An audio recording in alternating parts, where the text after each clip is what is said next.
আসসালামু আলাইকুম আরহামতুল্লাহি ওয়াবারাকাতুহ।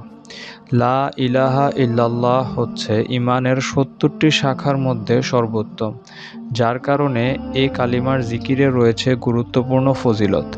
লা ইলাহা ইল্লাল্লাহর জিকিরে গুরুত্বপূর্ণ ফজিলতের কয়েকটি হাদিসে তুলে ধরা হলো।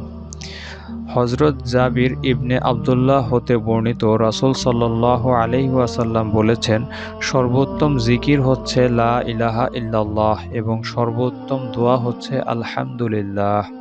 তিরমিজি, ইবনে মাজাহ, নাসাই এবং ইবনে হিব্বান। হযরত মুআজ রাদিয়াল্লাহু তাআলা আনহু হতে বর্ণিত, রাসূল সাল্লাল্লাহু আলাইহি ওয়াসাল্লাম বলেছেন, যে ব্যক্তি খালেস অন্তরে একনিষ্ঠতার সঙ্গে লা ইলাহা ইল্লাল্লাহ বলবে সে জান্নাতে প্রবেশ করবে।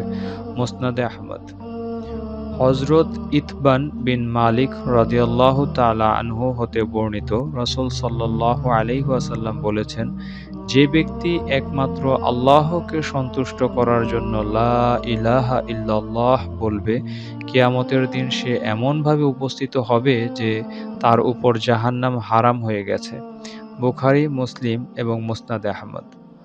হযরত আনাস রাদিয়াল্লাহু তাআলা আনহু হতে বর্ণিত, রাসূল সাল্লাল্লাহু আলাইহি ওয়াসাল্লাম বলেছেন, কিয়ামতের দিন আল্লাহ তাআলা বলবেন, হে মুহাম্মদ সাল্লাল্লাহু আলাইহি ওয়াসাল্লাম, সৃষ্টির মধ্য হতে আপনার উম্মতের মধ্যকার এমন ব্যক্তিকে জান্নাতে প্রবেশ করান যে ব্যক্তি একদিন হলেও ইখলাসের সঙ্গে এ সাক্ষ্য দিয়েছে যে আল্লাহ ছাড়া কোনো ইলাহ নাই এবং সে এর উপর মৃত্যুবরণ করেছে। মুসনাদে আহমদ। পরিশেষে বলা যায় যে ব্যক্তি সবসময় লা ইলাহা ইল্লাল্লাহর জিকির করবে, আল্লাহ তাআলা তাকে ঈমানের সঙ্গে মৃত্যু নসিব করবেন।